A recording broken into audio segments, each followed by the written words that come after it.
Hello friends, मैं हूं आपका होस्ट एंड दोस्त भरत और डब्ल्यू स्क्रिप्ट टेक के यूट्यूब चैनल में आपका स्वागत है। एडोब फोटोशॉप की सीरीज के अंदर ये हमारा एक और वीडियो होने जा रहा है जिसमें आज हम बात करने वाले हैं वेबसाइट डिजाइन मॉकअप के बारे में एंड उसके एचटीएमएल रिप्रेजेंटेशन के बारे में। वेबसाइट डिजाइनिंग से रिलेटेड हमने ऑलरेडी 3 वीडियो बना रखे हैं जिसमें पहले वीडियो में हमने बात की थी ओवरव्यू के बारे में। ओवरव्यू के अंदर हमने डेवलपर से लेके स्किन कंपेटिबल तक हर छोटी से लेके बड़ी चीज तक यानी हर कॉन्सेप्चुअल पार्ट पे डिस्कस किया था। सेकंड वीडियो में हमने बात की थी वायर फ्रेम के बारे में। वायर फ्रेम के अंदर हमने ये जाना था कि वायर फ्रेम क्यों इंपॉर्टेंट है, इनिशियल डिजाइन से पहले वायर फ्रेम की क्या रिक्वायरमेंट है और हमने एक बकायदा वायर फ्रेम भी उसमें डिजाइन किया था। थर्ड वीडियो में हमने बात की थी उसी वायर फ्रेम को लेके एक पूरी पूरी वेबसाइट की डिजाइन बनाई थी जिसमें हमने कॉन्सेप्चुअल पार्ट पे बहुत ज्यादा ध्यान दिया था। तो उस वीडियो को या और बाकी पहले के जितने भी वीडियोस है 3 वीडियो को उसको डिटेल में जरूर देखिएगा ताकि इस वीडियो में आपको काफी तरह से आसानी हो कि हम कैसे मॉकअप बनाएंगे या फिर और भी कई सारे छोटी छोटी बारीक बारीक चीजें वो आपको ध्यान रहे। इस वीडियो के अंदर जितने भी टूल हमने यूज लिए हैं उन सारे टूल को हमने ऑलरेडी सेपरेटली यानी हर एक टूल का सेपरेट वीडियो बना रखा है। तो अगर टूल से रिलेटेड कोई कंफ्यूजन हो रहा है तो वो भी आप देख सकते हैं। चलिए शुरू करते हैं। अभी हमारे पास लास्ट जो हमने वेबसाइट बनाई थी यानी कि वेबसाइट की जो डिजाइन बनाई थी थर्ड वीडियो के अंदर वो ओपन है। तो हमने एक बेसिक सी वेबसाइट की डिजाइन बनाई थी लेकिन इसमें कॉन्सेप्चुअल पार्ट ज्यादा यूज किया था ताकि आप इन द फ्यूचर किसी भी तरह की डिजाइन बना सके और उसमें हमने टास्क और उससे असाइनमेंट से रिलेटेड भी डिस्कस किया था। तो ये हमारे पास ऑलरेडी हमने जो पीएचडी बनाई थी उसी को ही हम आगे कंटिन्यू करते हैं। अब इसमें इस वीडियो में एक्चुअल में 2 टॉपिक है। पहला टॉपिक है कि मैं जो डिज़ाइन बना रहा हूँ, वो क्लाइंट से कैसे शेयर करूँ। दूसरा टॉपिक है कि मैं जो डिज़ाइन बना रहा हूँ, उसका मॉकअप कैसे बनाऊँ। यानी 2 इम्पोर्टेंट टॉपिक है। पहले टॉपिक के अंदर क्या होता है कि जब भी आप वेबसाइट की डिज़ाइन बनाते हैं, वो बनाते हैं आप एडोब फोटोशॉप के अंदर या जो भी आप सॉफ्टवेयर यूज़ करें। तो अभी हम एडोब फोटोशॉप की बात करें तो हम उसी के कंसिडर करेंगे। तो एडोब फोटोशॉप के अंदर आपने अपनी वेबसाइट की पूरी डिज़ाइन बना दी। वो डिज़ाइन बनाने के बाद वो जब आप सेव करते हैं तो उसका एक्सटेंशन बनता है डॉट पीएचडी। अगर आप अपनी डॉट पीएचडी जो फाइल है वो क्लाइंट से शेयर करते हैं तो उसमें प्रॉब्लम है। प्रॉब्लम क्या है कि हो सकता है, हम ये नहीं कह रहे सारे क्लाइंट के साथ, हो सकता है कि आपका जो क्लाइंट है उसके पास एडोब फोटोशॉप का सॉफ्टवेयर नहीं हो, पहला पॉइंट। दूसरा, अगर उसके पास सॉफ्टवेयर है या आप भी शेयर कर देते तो वो एडोब फोटोशॉप से अवेयर नहीं हो। तो ओवरऑल कई सारी कॉम्प्लिकेशन हो जाती है जब आप पूरी पीएचडी क्लाइंट को भेज देते हैं। उसके अलावा कई बार क्लाइंट ये कंफ्यूज हो जाता है कि मेरी जो वेबसाइट की डिज़ाइन है वो डेस्कटॉप पे एक्चुअल में कैसे दिखेगी। तो हर क्लाइंट यही चाहेगा कि डेस्कटॉप पे मेरी जो वेबसाइट है वो प्रॉपर्ली परफेक्टली दिखे। तो अब प्रॉब्लम ये आ जाती है कि हम पीएचडी पूरी नहीं भेज सकते। तो हमारे पास एक ऑप्शन क्या है कि हम इस पूरी इमेज पीएचडी का जेपीजी फॉर्मेट, पीएनजी फॉर्मेट या फिर पीडीएफ फॉर्मेट में उसको सेंड कर दें। उसमें दूसरी प्रॉब्लम आ जाती है कि जब आप पीएनजी फॉर्मेट में जब फाइल सेव करते हैं और अगर क्लाइंट उसको ब्राउज़र पे ओपन करता है, तो वो हर एक मॉड्यूल का प्रॉपर हाइट नहीं कैलकुलेट कर सकता। जैसे एग्ज़ाम्पल के तौर पे ये जैसे मेरी पीएचडी है,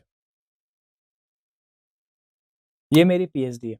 अब मैंने ब्राउज़र पे पूरी फाइल ओपन करी यानी कि जो जेपीजी, पीएनजी या पीडीएफ आपने भेजी है, वो मैंने ओपन कर दी। तो हो सकता है वो कुछ इस तरीके से दिखे जब मैं उसको ज़ूम करूँ या फिर वो कुछ ज़ूम आउट होती हुई दिखे।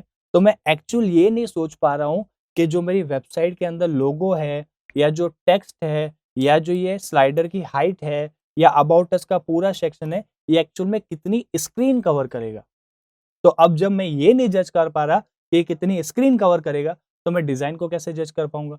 तो ओवरऑल काफ़ी सारी कॉम्प्लिकेसी आ जाती है कि अगर हम फ़ोटोशॉप की जो वेबसाइट की डिज़ाइन अगर हम क्लाइंट को पीएनजी, जेपीजी या पीडीएफ फॉर्मेट में शेयर करते हैं, तो उनको कॉम्प्लिकेशन होती है जज करने में कि उस पर्टिकुलर ब्लॉक का क्या साइज़ हो सकती है।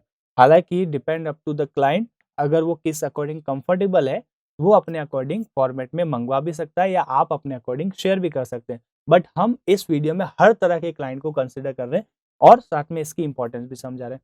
तो अब हमारे पास प्रॉब्लम क्या आ गई कि इस पीएचडी का एक तरह से डेस्कटॉप पे कैसा लुक आएगा उसका पूरा रिप्रेजेंटेशन करना है। अब वो रिप्रेजेंटेशन सिर्फ एक चीज़ से पॉसिबल है कि इस पीएचडी का एचटीएमएल फॉर्मेट हो। अब एचटीएमएल फॉर्मेट में प्रॉब्लम ये आती है कि अगर हमने इस पीएचडी को डेवलपर को दिया बिना क्लाइंट से अप्रूव कराए, ठीक है, तो एक तो पीएचडी का कोई सेंस ही नहीं बनता क्योंकि क्लाइंट ने अभी तक अप्रूवल नहीं की। अब डेवलपर ने इस पूरी पीएचडी को एचटीएमएल सीएसएस, एचटीएमएल में आपकी वेबसाइट का स्ट्रक्चर बनता है, यानी कोई भी वेबसाइट आपने ऑनलाइन देखी है उन सब का स्ट्रक्चर एचटीएमएल में बनता है, और सीएसएस एक और लैंग्वेज है जिसमें हम उस वेबसाइट को गुड लुकिंग और स्टाइलिंग करते हैं। तो आपकी जो वेबसाइट है आपने पीएचडी डेवलपर को दी, डेवलपर ने उसको एचटीएमएल सीएसएस में कन्वर्ट किया और फिर क्लाइंट को भेजी।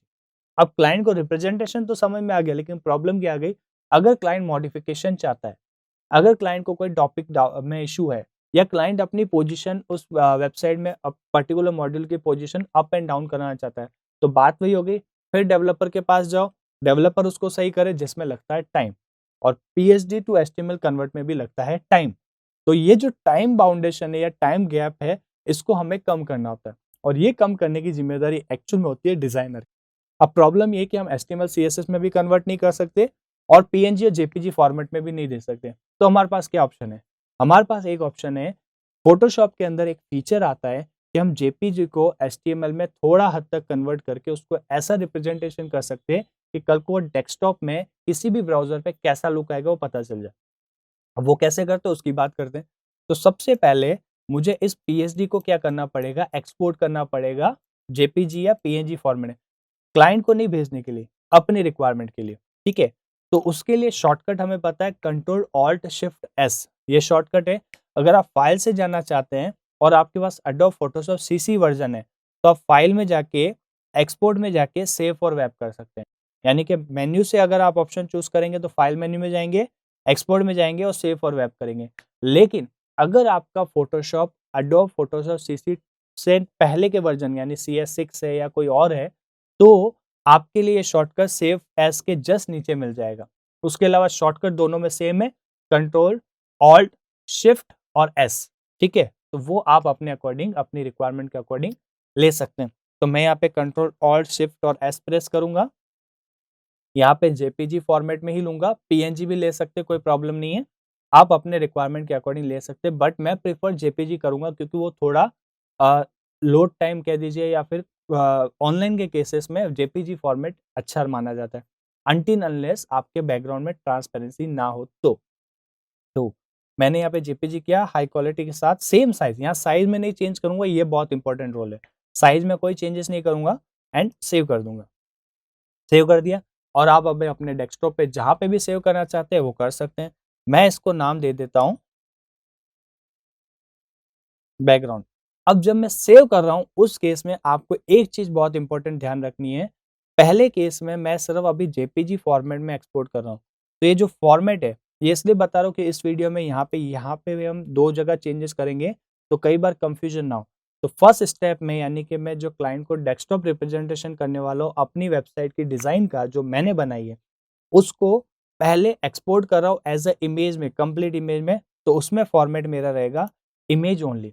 इसको मैंने नाम दे दिया बैकग्राउंड, आप अपने अकॉर्डिंग कोई भी नाम दे सकते, कोई दिक्कत नहीं है, ठीक है। मैंने इसको कर दिया सेव, तो पहली मेरी इमेज आ गई। अब ये इमेज मेरी जो सेव हुई है उसको अगेन मैं क्या करूंगा, फोटोशॉप के अंदर ओपन करूंगा। तो ये मेरी ऑलरेडी बैकग्राउंड जेपीजी जो हमने एक्सपोर्ट की थी उसको मैं फोटोशॉप के अंदर ओपन कर दूंगा। आप ड्रैग एंड ड्रॉप करें, फाइल मेन्यू में जाएं, शॉर्टकट करें, चॉइस अप टू यू। तो मेरी पहली जो स्लाइड है यानी जो पहली यहाँ पे जो टैब खुला हुआ है ये पीएचडी की है, और ये वाला जो है ये पूरा पूरा जेपीजी फॉर्मेट में इमेज है, यानी ये इमेज है वो पीएचडी है, दोनों में डिफरेंस है, फाइन। तो ये मेरी पीएचडी की जो जेपीजी फॉर्मेट में है वो कंप्लीट यहाँ पे आ गई है। तो ये मेरा पहला स्टेप क्लियर हो गया, इस वीडियो के पहले भाग का पहला स्टेप क्लियर हो गया। सेव फॉर वेब में जेपीजी फॉर्मेट में पूरी डिजाइन हमने निकाल दी। अब सेकंड ऑप्शन है कि हमने ऑलरेडी क्रॉप टूल हमने डिस्कस कर रखा है। क्रॉप टूल के अंदर फोर्थ ऑप्शन आता है select slice tool, slice select tool, okay. तो अगर इससे रिलेटेड और कंफ्यूजन है तो सेपरेट वीडियो बना हुआ है उसमें देख सकते हैं, इसमें हम जो मेन पॉइंट है उसी पे आएंगे। तो जो स्लाइस सेलेक्ट टूल है उसको हमने सेलेक्ट किया। अभी आप नोटिस करेंगे टूल मेन्यू में जो सब मेन्यू है यहाँ पे, ये जो सब मेन्यू है यहाँ पे ये डिवाइड बटन जो है डीएक्टिवेट है, अभी इस पे क्लिक करूंगा तो कुछ नहीं होगा, ठीक है। अब जब मैंने यहाँ पे इस जेपीजी फाइल के कहीं पे भी क्लिक किया तो आप देखेंगे डिवाइड वाला बटन एक्टिव हो गया, ठीक है। तो मैंने जैसे ही इस पे क्लिक किया अगेन, तो मेरे पास ऑप्शन आ गया। बाय डिफ़ॉल्ट जब आप ओपन करेंगे ये दोनों अनचेक रहेंगे। तो मेरे पास ऑप्शन आ गया कि इस जेपीजी को भी अब मैं मल्टीपल स्लाइस में कन्वर्ट कर सकता हूँ। तो मैंने कहा कि हॉरिज़ॉन्टली और वर्टिकली मैं 10-10 स्लाइस में कन्वर्ट करना चाहता हूँ, यानी कि इस पूरी जेपीजी को 100 स्लाइस में ये डिवाइड कर देगा। फाइन। तो मैंने इसको दोनों को चेक करके 10-10 लिख दिया था और मैंने क्या करूँगा, ओके कर दूँगा। जैसे ही ओके कर रहा हूँ, इस बार ये जितनी भी स्लाइसेस है, उनको अगेन मुझे सेव फॉर वेब करना है। पहले सेव फॉर वेब किया था जेपीजी के लिए, इस बार जेपीजी फॉर्मेट को मल्टीपल स्लाइस में कन्वर्ट कर रहा हूँ और अगेन सेव फॉर वेब कर रहा हूँ। मैंने कंट्रोल ऑल्ट शिफ्ट एस किया, कोई चेंजेस नहीं करना है, सेव फॉर वेब किया। अब यहाँ पे मुझे क्या करना है, ये जो फॉर्मेट है इसको सेलेक्ट करना है, एचटीएमएल एंड इमेजेस। पिछली बार किया था इमेजेस ओनली, इस बार एचटीएमएल और इमेजेस सेलेक्ट कर रहा हूँ। जैसे ही एचटीएमएल इमेजेस किया तो आप देखेंगे फाइल का नाम बैकग्राउंड डॉट एचटीएमएल हो गया।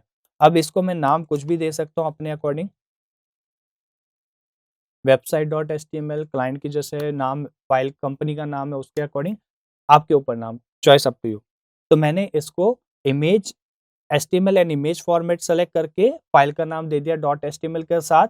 अब मैं इसको करूंगा जब सेव, तो यहाँ पे अगर ऑलरेडी कोई इमेजेस नाम का फोल्डर बना हुआ नहीं है, तो ये इसको क्रिएट करेगा और जितनी स्लाइसेस हमारी हुई है यानी 10 बाय 10 यानी 100 स्लाइसेस जो बनी है, वो उस इमेजेस नाम के फोल्डर के अंदर सेव होगी। इन केस अगर ऑलरेडी बना हुआ है, तो वो उसके अंदर सेव करेगा, नहीं बना हुआ है तो क्रिएट करके इमेजेस नाम के फोल्डर में सेव करेगा।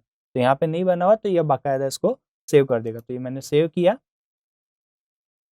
ये सेव करने के बाद हम अगेन जाएंगे फोल्डर के अंदर और फोल्डर में ये जो अब आप देखेंगे ये रही वेबसाइट डॉट एचटीएमएल, ये रही मेरी इमेजेस और उसके अंदर ये मेरी सारी की सारी स्लाइसेस जो मैंने अभी के अभी स्लाइस सेलेक्ट टूल से की हुई है। तो यहाँ पे 100 की 100 इमेजेस आ गई, यानी 100 स्लाइसेस बन के आ गई मेरी पूरी डिजाइन की और उसका एक एचटीएमएल फॉर्मेट आ गया। अब ये एचटीएमएल फॉर्मेट मैं क्लाइंट को भेज सकता हूँ और नहीं भी भेज सकता हूँ, नहीं भी उसका क्या रीजन वो भी बात करेंगे। ठीक है, मैंने इस पे डबल क्लिक किया।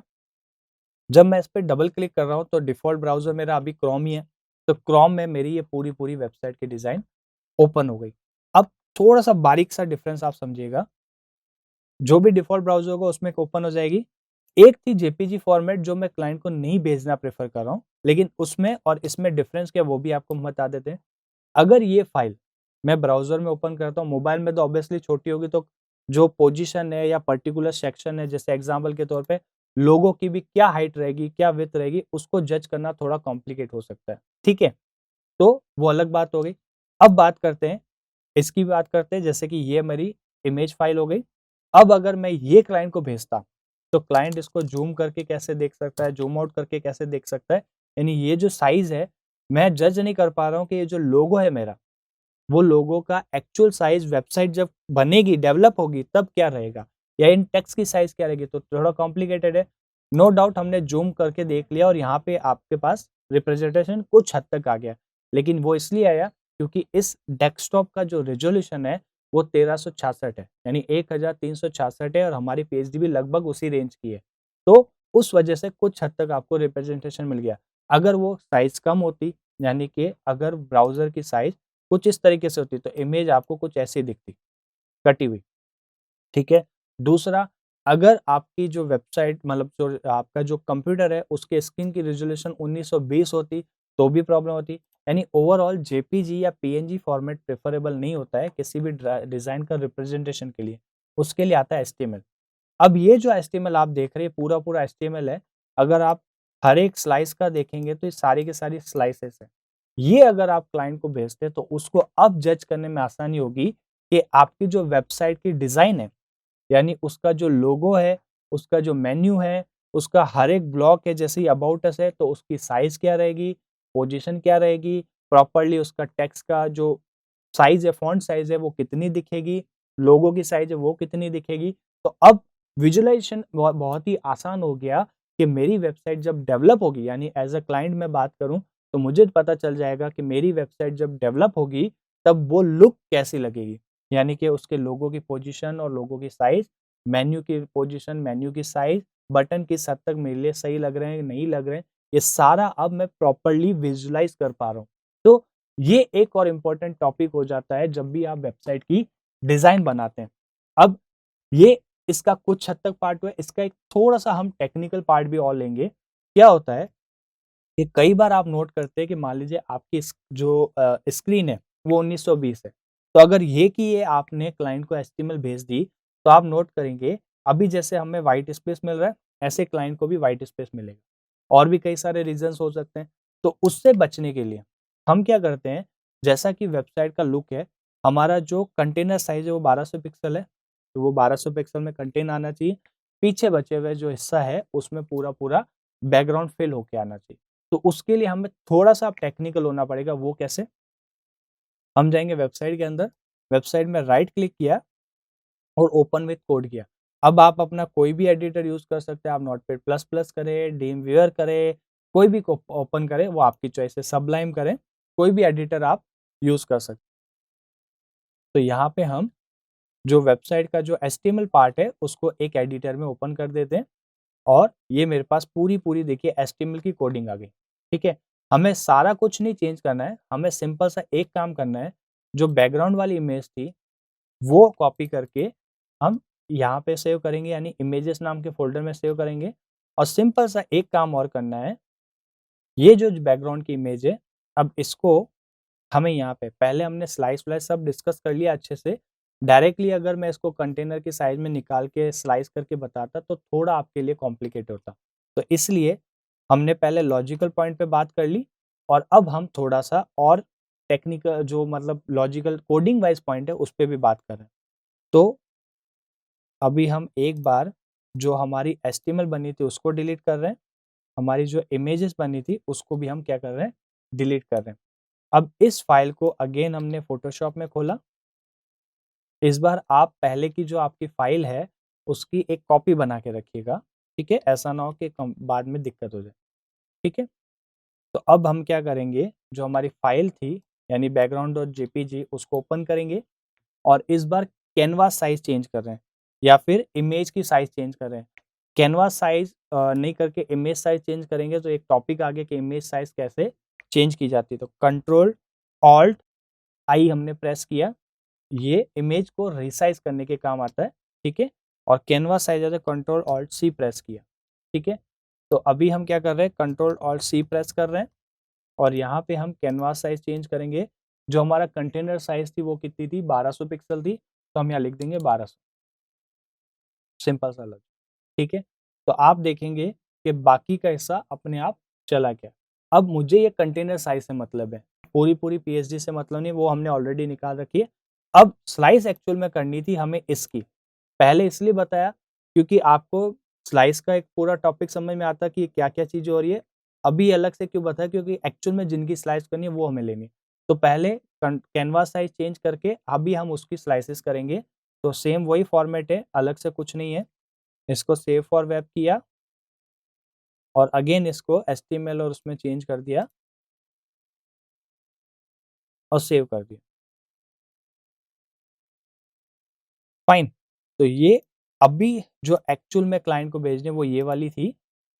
वो क्या थी? तो आप देखेंगे सिर्फ़ कंटेनर का जो मेरा है पोर्शन सिर्फ़ वही कट के आया है यहाँ पे, यानी उसकी स्लाइसेस बन गई। ये मेरा काम हो गया। अब मैं जाऊँगा एडिटर में। ये एडिटर हो गया तो आप देखेंगे ये पूरा एचटीएमएल की एक्चुअल में कोडिंग है। ज़्यादा टेक्निकल नॉलेज अगर आपको नहीं है एचटीएमएल के बारे में तो प्रॉब्लम वाली बात नहीं, क्योंकि हम बहुत ज़्यादा इसमें कॉम्प्लिकेशन नहीं करेंगे या कोडिंग नहीं करेंगे। सिंपल सा है, ये हमारी पूरी-पूरी एचटीएमएल की कोडिंग है, ठीक है? और इसमें यहाँ पे विड्थ और हाइट अब आप सब आराम से देख सकते हैं। तो सबसे पहला मेरा काम क्या है, ये जो बैकग्राउंड वाली जो 1400 पिक्सल की पूरी जेपीजी एक्सपोर्टेड है, उसको मैं कॉपी करूँगा और इमेजेस नाम के फ़ोल्डर में पेस्ट कर दूँगा, ठीक है? और वेबसाइट की बात करें तो ये मेरी ऑलरेडी यहाँ पे अवेलेबल है। अब मैं एडिटर में जाऊँगा, यहाँ पे मैं क्या करूँगा इनलाइन सीएसएस यूज़ कर सकता हूँ। उसके लिए मुझे क्या करना पड़ेगा, ये जो टेबल टैग लिखा हुआ है, एचटीएमएल के अंदर जितने भी सिंटैक्स हो सकते हैं, जितने भी एलिमेंट हैं, उनको हम क्या कहते हैं, टैग के नाम से रिप्रेजेंट करते हैं। तो ये जो मेरा टेबल टैग है, उसके अंदर मैं स्टाइल एट्रीब्यूट लिखूँगा और उसके अंदर मैं लिख रहा हूँ बैकग्राउंड डैश इमेजेस। थोड़ा टेक्निकल होऊँगा लेकिन इम्पोर्टेंट है। बैकग्राउंड डैश इमेजेस फिर करूँगा कोलन, कोलन के बाद में लिखूंगा यूआरएल, और यूआरएल में बाद में लिखूंगा पैरेंथेसिस। ठीक है, अब इन पैरेंथेसिस के अंदर मैं सिंगल कोट्स से जो ये पूरा पूरा बैकग्राउंड हमने यहाँ पे इमेजेस के अंदर रखा था उसका पाथ पास करूंगा। तो वो क्या है, इमेजेस फोल्डर के अंदर बैकग्राउंड डॉट जेपीजी, हमारी मेन फाइल कहाँ पे, यहाँ पर है, और जो बैकग्राउंड हमें लेना है वो इमेजेस फोल्डर के अंदर ये पूरा पूरा है। तो इसका पाथ बनेगा images slash background dot JPG. ठीक है, फिर सेमीकोलन से इसको टर्मिनेट करेंगे, पहला पॉइंट। दूसरी प्रॉपर्टी लिखूंगा मैं background position, background dash position top. तो ये दूसरा टॉपिक हो गया, टॉप कर दिया। ठीक है, ये हो गया। उसके अलावा मैं यहाँ पे करूंगा अलाइन सेंटर। फाइन, सॉरी ये टेबल में नहीं आके था, ये आपको बॉडी टैग में देना था। टेबल में देंगे तो कोई प्रॉब्लम वाली बात नहीं है। अब इसको देखते हैं कि कैसा लुक आ रहा है। अगेन मैं डबल क्लिक कर रहा हूँ यहाँ पे, वेबसाइट वाला ओपन किया। अब देखिए एक्चुअल में जो आपकी टेबल वाली जो फॉर्मेट है, ये जो कंटेनर साइज है वो कंटेनर के अंदर ही है। मतलब जो आपने कैनवास साइज को 1200 किया था, उसका जो एचटीएमएल कन्वर्ट किया था इमेजेस एंड एचटीएमएल में, यहाँ पे वही है। लेकिन हमने क्या कर दिया, बैकग्राउंड में वो आपकी जो पूरी पूरी वेबसाइट का लुक यहाँ पे शो कर दिया। तो कल को बड़ी साइज में अगर हमारी स्क्रीन होगी 1920 या कहीं पे भी, तो ये प्रॉपरली वेल मैनर्ड में दिखेगी। ठीक है, तो ये अपनी, उसके अलावा एक पॉइंट और लिखना था जो हमने मिस कर दिया, बैकग्राउंड डैश साइज कवर। ठीक है, तो इस तरीके से हमारी क्या होगी, पीएचडी पूरी पूरी एचटीएमएल में कन्वर्ट होगी। तो कॉम्प्लिकेट नहीं करके एक रिकैप छोटा सा कर रहे हैं। सबसे पहला ऑप्शन, पीएचडी को एक्सपोर्ट करना है जेपीजी के अंदर। अब वो पूरा पूरा जो 1400 की एक्चुअल साइज में जो था वो का वो हमें क्या करना है, एक्सपोर्ट करना है जेपीजी फॉर्मेट के अंदर। उस जेपीजी को अगेन हमें फोटोशॉप के अंदर डालना है और उसकी कैनवास साइज करनी है 1200, जो कि हमारी कंटेनर की साइज है। 1200 के अंदर कन्वर्ट करने के बाद हम क्या करेंगे, स्लाइस सेलेक्ट टूल से उसको अलग अलग मैट्रिक्स में डिवाइड करेंगे ताकि स्लाइसेस बन जाए, और सेव फॉर वेब हम क्या करेंगे, अगेन करेंगे। जब हम इस बार सेव फॉर वेब कर रहे हैं तो हमें फॉर्मेट सेलेक्ट करना है HTML एंड इमेजेस ओनली। तो अब HTML एंड इमेजेस जब आप सेलेक्ट करते हैं तो जितनी, अगर वहां पे इमेजेस नाम का फोल्डर बना हुआ है तो सारी की सारी स्लाइड्स उसके अंदर सेव होगी। अगर नहीं बना हुआ है तो इमेजेस नाम का फोल्डर वो क्रिएट करेगा और फिर सेव होगा। तो ये दूसरा स्टेप हो गया। थर्ड स्टेप में क्या करना है, जो हमने एक्चुअल जो हमारी जो साइज थी बैकग्राउंड वाली जो 1400 वाली पूरी पूरी थी, उसको कॉपी करके इमेजेस नाम के फोल्डर में रखना है। थर्ड स्टेप ये हो गया। फोर्थ स्टेप में हम क्या करेंगे, अपने जो HTML की कोडिंग है उसको किसी भी एडिटर में जिससे भी आप प्रेफरेबल है ओपन करेंगे। बॉडी टैग के अंदर हम क्या करेंगे, बैकग्राउंड सेट करेंगे, उसकी पोजीशन सेट करेंगे और बैकग्राउंड की साइज सेट करेंगे। उसके अलावा साइज में आप कवर, कंटेन जो भी प्रेफर करना चाहे कर सकते हैं, उसमें कोई दिक्कत नहीं है। और टेबल के अंदर अलाइन सेंटर करना नहीं भूलेंगे। ठीक है, तो ये बेसिक से 4 ऑप्शन थे। उसके बाद जब आप ये पूरा पूरा फोल्डर देखेंगे तो उसके अंदर ये मेरे वेबसाइट का website.html का फोल्डर बना हुआ है। इमेजेस के अंदर मेरी सारी की सारी स्लाइसेस भी है, साथ में बैकग्राउंड इमेज भी है। और जब ये मैं क्लाइंट को भेजता हूं तो वो कुछ इस तरीके से रिप्रेजेंट होती हुई आएगी। अब क्लाइंट बड़ी आसानी से ये समझ पा रहा है कि उसकी वेबसाइट का जो लुक है वो कैसा दिखे। तो ओवरऑल क्लाइंट को रिप्रेजेंटेशन करने के लिए, यानी वेबसाइट डिजाइन पूरी पूरी डेवलप कराने से पहले हम इस तरीके से रिप्रेजेंट कर सकते हैं डेस्कटॉप स्क्रीन को लेके, ताकि हमारा क्लाइंट आसानी से समझ पाए कि उसकी वेबसाइट का लुक कैसे आएगा। तो ये ओवरऑल इसका पूरा पूरा टॉपिक है। फाइन, अब नेक्स्ट टॉपिक पे आते हैं। यानी कि हमने कहा था इस वीडियो को 2 हिस्सों में डिवाइड किया गया। सेकंड टॉपिक काफी छोटा है, कोई ज्यादा उसमें कॉम्प्लिकेशन नहीं है, तो उस पर भी फटाफट आ जाते हैं। सेकंड टॉपिक था हमारा जो मॉकअप। अब मॉकअप क्यों इंपॉर्टेंट है, किस वजह से जरूरत पड़ती है, क्या चीज है, वो भी बात करते हैं। सपोज करिए आप एक फ्रीलांसर है, यानी कि आप किसी कंपनी में काम नहीं कर रहे हैं और आप एक फ्रीलांसर हैं। या फिर अगर आप किसी कंपनी में काम कर रहे हैं तो वो कंपनी क्या करती है, आपसे डिजाइन भर के ऑनलाइन सेल करती है। अगर आप फ्रीलांसर है तो आप भी ऑनलाइन सेल करते हैं, और कंपनी में अगर काम करते हैं तो वो कंपनी आपसे डिजाइन बनवा के ऑनलाइन सेल करती है। यानी ओवरऑल कॉन्सेप्ट क्या आता है कि ऑनलाइन सेल की बात आ जाती है। ये एग्जांपल है मॉकअप की रिक्वायरमेंट समझाने के लिए। जरूरी नहीं कि सिर्फ इस केस में काम आता है, एज पर आप जब काम करेंगे तो अलग अलग केसेस में मॉकअप की रिक्वायरमेंट पड़ती है। तो ऑनलाइन सेल करते हैं, तो हम कई बार क्या होते हैं एज अ क्लाइंट, यानी अब मैं क्लाइंट हूँ, उस केस में हम क्या करते हैं कि हमें डिजाइन चाहिए होती है। जैसे मैं लिखा IT company website design, website PhD कह दीजिए, डिजाइन कह दीजिए, कुछ भी कह दीजिए। तो ऑनलाइन ऐसे कई सारे प्लेटफॉर्म हैं जहां पे हम पीएचडी को परचेज कर सकते हैं, और एज अ फ्रीलांसर और एज अ कंपनी अगर आप अपनी डिजाइन को ऑनलाइन प्लेटफॉर्म पे सेल करना चाहते हैं तो ऐसे कई सारे ऑप्शन है, जैसे टेम्पलेट मॉन्स्ट्रेट है, थीम फॉरेस्ट है, ऐसी कई सारी ऑप्शन है आपके पास जहां पे आप क्या कर सकते हैं, अपनी वेबसाइट को ऑनलाइन प्लेटफॉर्म पे सेल कर सकते हैं। तो क्लाइंट आते हैं, वो वहाँ पे अपना जो भी उनकी क्वेरी होती है उसके अकॉर्डिंग टाइप करते हैं, तो उनके पास कई सारे ऑप्शन अवेलेबल होते हैं। अब मैं एक-एक पीएचडी को ओपन करूँ तो मैं क्या उससे पहले देखूँगा कि थंबनेल क्या में उस पीएचडी का लुक कैसा आ रहा है। यानी उसका एक हद तक आराम से रिप्रेजेंटेशन हो जाएगा कि इस पीएचडी का कलर कॉम्बिनेशन क्या होगा, इस पीएचडी का कुछ हद तक लुक समझ में आ जाएगा, यानी एक थंबनेल बन के आ जाएगी, ये मॉकअप की तरह रिप्रेजेंट करेगी। तो हमने एक तरह से क्या देखा कि अच्छा ये वेबसाइट इस तरीके से दिखेगी, इसका लुक कुछ इस तरीके से। तो मॉकअप का अच्छा एग्जांपल ये जो ब्लू कलर में आपको दिख रहा है, ये है। तो कल को मुझे इस पूरी वेबसाइट को ओपन करके देखने बजाय मेरे को यहाँ पे मॉकअप में समझ में आ गया कि इस वेबसाइट का लुक कैसा लग सकता है। साइज़, पोज़ीशन इसकी बात नहीं कर रहे हैं, जब मैं इसको ओपन करूँगा तब एक्चुअल साइज़ में देखूँगा। लेकिन एक हद तक तो मुझे आइडिया लग गया कि हाँ, इस वेबसाइट का जो लुक है, वो ऐसा दिखेगा, ठीक है? तो मॉकअप कई बार रिप्रेजेंटेशन के तौर पे काम आ जाता है, थंबनेल के तौर पे काम आ जाता है, या फिर आप जब अपनी डिज़ाइन को कहीं प्रेज़ेंट कर रहे हैं, तो आप अपना वायरफ्रेम भी प्रेज़ेंट कर रहे हैं, आप अपनी डिज़ाइन भी प्रेज़ेंट कर रहे हैं और आप साथ में मॉकअप भी प्रेज़ेंट कर रहे हैं। तो कई जगह प्रेज़ेंटेशन के तौर पे काम आ जाता है। तो ये मॉकअप हमें रिक्वायरमेंट पड़ती है, तो आज हम एक बेसिक सा मॉकअप बनाएँगे ताकि आपको आइडिया लगे कि मॉकअप कैसे हम यूज़ कर सकते हैं। फाइन। तो हम अगेन पीएचडी में जाएँगे, कंट्रोल एन करेंगे, साइज़ आप अपने अकॉर्डिंग वैसे ले सकते हैं। जनरली 1400 बाय 2000 ही हम लेते हैं, ठीक है? अब मैं चाहूँगा कि ये जो मेरा बैकग्राउंड है, ठीक है? इस बैकग्राउंड को मतलब जो मेरे पूरी 1400 बाय जो वेबसाइट की डिज़ाइन है, इस बार कैनवास साइज़ को सेट नहीं करके बात करूँगा। इस बार पूरी पीएचडी की बात करूँगा, ये जो पीएचडी है मेरी इसकी पूरी की बात करूँगा। तो मैं ये चाहता हूँ कि ये मेरे मॉकअप में आ जाए।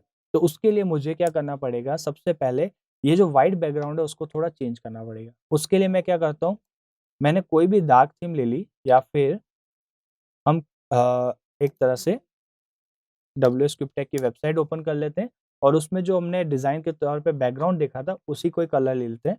तो ये मैंने प्रिंट स्क्रीन लिया और जो कलर है वो WSCryptech की वेबसाइट से ही मैंने उठा लिया, यानी मेरे बैकग्राउंड का कलर जो होगा। आई ड्रॉपर से मैंने कलर उठाया, अब इसकी रिक्वायरमेंट नहीं है, क्लोज़ कर देते हैं। और ग्रेडिएंट टूल से आपके ऊपर है कि आप क्या चूज़ करना चाहते हैं, ठीक है? ऐसा ज़रूरी नहीं कि आपको यही का ये यूज़ करना है, तो आप अपने अकॉर्डिंग चूज़ कर सकते हैं। तो आप ग्रेडिएंट टूल लें, ग्रेडिएंट करें बैकग्राउंड में, या फिर आप अपने अकॉर्डिंग कुछ और करें, choice is up to you. But मैं पर्सनली प्रेफ़र करूँगा ग्रेडिएंट को, तो हम यहाँ से ग्रेडिएंट को सेलेक्ट कर देते हैं। ग्रेडिएंट का भी सेपरेट टूल वीडियो बना रखा है, तो कन्फ्यूज़ मत होइएगा, आप उसमें जाके देख सकते हैं। तो ये मैंने ग्रेडिएंट करता हुआ एक मॉकअप टाइप बना दिया। कैनवास साइज़ मुझे अभी थोड़ी ज़्यादा लग रही है, तो मैं उसको चेंज कर लेता हूँ। मैं फ़िलहाल इसको 1400 ही कर देता हूँ। तो ये हमारी कैनवास साइज़ सेट हो गई, अभी 14 बाय 1400 की है।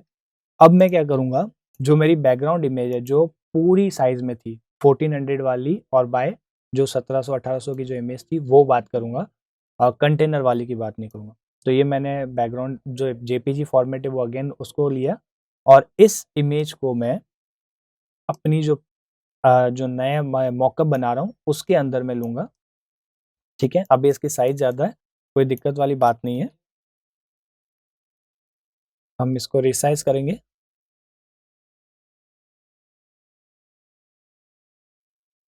कुछ इस तरीके से। मॉकअप की कोई फिक्स साइज़ नहीं होती कि आपको इसी साइज़ में करना है। बाकी जहाँ पे आप रिप्रेजेंटेशन कर रहे हैं उसके अकॉर्डिंग आपको साइज लेनी पड़ती है। तो मैंने ये एक तरह से मॉकअप लिया है। जो ग्रेड ब्लू कलर हमने सोचा था कि अच्छा लगेगा, बट एक्चुअल में वो थोड़ा ऑड लग रहा है, तो हम कलर ग्रेडियंट का कोई और ले लेते हैं ताकि हमारा जो लुक है वो थोड़ा अच्छा है। थोड़ा डार्क ले लेते हैं,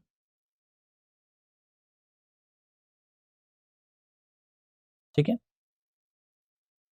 आप डायरेक्टली भी लेना चाहें, मतलब जरूर नहीं ग्रेडियंट हो, आप कोई भी लेना चाहें ले सकते हैं। तो ये मेरा एक इमेज हो गई। अब इसका मैं क्या करता हूँ, जस्ट फॉर अच्छा लुक के लिए मैं एक और इसकी कॉपी बनाता हूँ और थोड़ा इसको यहाँ पे दिखाता हूँ, और जो बैकग्राउंड में है उसको हल्का सा मैं कर देता हूँ छोटा, ठीक है। ओनली फॉर लुक के हिसाब से, बाकी आप नहीं करना चाहते इट्स ओके। तो ये मेरा एक तरह से रिप्रेजेंट हो गया कि दो लेयर टाइप हो गए, दो डिज़ाइन टाइप हो गई। अब यहाँ पे आप अपने अबाउट अस की भी अगर डिज़ाइन बनाते तो वो सेट कर सकते हैं, आप कोई और पेज बनाते तो वो भी सेट कर सकते हैं। तो मैंने यहाँ पे ही कर दिया पहला पॉइंट। अब ये अगर आप नोटिस करें तो ये थोड़ा सा एक दूसरे से ओवरलैप होते हुए लग रहे हैं। मैं चाहता हूँ कि जो ये ऊपर वाली लेयर है, यानी ऊपर वाली जो डिज़ाइन है, उसको थोड़ा यहाँ से शेडो मिले। तो उसके लिए हम क्या करेंगे, ये जो लेयर मेन्यू है मेरा, उस पर हम डबल क्लिक करेंगे। यहाँ पे एक तो हमने टेक्स्ट के ऊपर क्लिक किया तो रीनेम हो जाएगा, एक उसके थोड़ा सा नीचे हम डबल क्लिक करेंगे तो एक और हमें लेआउट ओपन होता हुआ दिखेगा। यहाँ से हम कई सारी प्रॉपर्टी यूज कर सकते हैं। तो इसके लिए ये जो लेयर स्टाइल है, यहाँ पे जो लेयर की हमें स्टाइल देनी होती है, चाहे वो हम पैटर्न दे, बैकग्राउंड की शेडो दे, ग्रेडियंट दे, इनर ग्लो दे, शेडो दे, कुछ भी दे, तो उसके लिए हमारे पास कई सारे ऑप्शन है। तो इसका एक सेपरेट वीडियो हम बनाएंगे, ताकि ये एक्चुअली बहुत इंपॉर्टेंट टॉपिक है डिजाइनिंग के केस में, तो सेपरेट बनाएंगे डिटेल में। फिलहाल सिर्फ हमें शेडो देनी है, उस शेडो देके हम इसको यूज करेंगे। तो इसमें एक ऑप्शन आएगा हमारे पास शेडो का, ड्रॉप शेडो, ठीक है। जैसे ही ड्रॉप शेडो करेंगे तो देखिए हल्का सा यहाँ पे शेडो आई। अब उसके बाद मैं इसको थोड़ा सा अपने अकॉर्डिंग फिल करना चाहूँ या कुछ और करना चाहूँ, वो कर सकता हूँ। ड्रॉप शेडो पे डबल क्लिक करेंगे, डिस्टेंसिंग बढ़ाना चाहूँ, स्प्रेड करना है या साइज बढ़ानी है, वो मैं अपने अकॉर्डिंग कर सकता हूँ। डिटेल में वीडियो बनाएंगे ताकि आपको आसानी हो। अभी हम जस्ट एक शेडो दे रहे हैं ताकि वो उसके ऊपर उभरता हुआ दिखे, जस्ट लाइक दैट। तो ये आप देखेंगे हमने एक शेडो दे दी तो इसके ऊपर ये उभर कर दिख रहा है, ठीक है।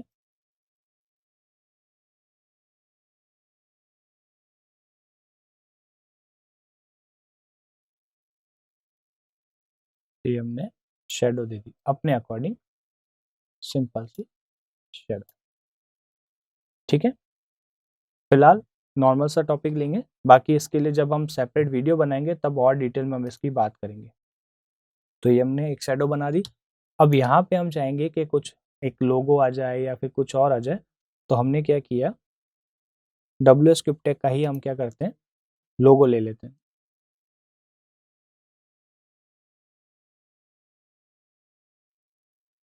रिसाइज करेंगे।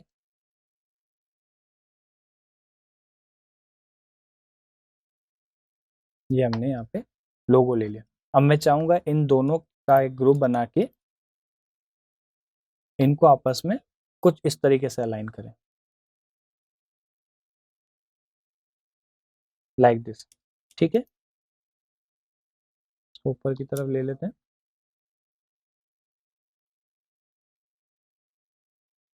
और कैनवास साइज थोड़ी और कम कर देंगे हम बॉटम से, इसलिए टॉप एंकर पे क्लिक करेंगे। कैनवास साइज का भी हमने बात बहुत बार कर रखी है।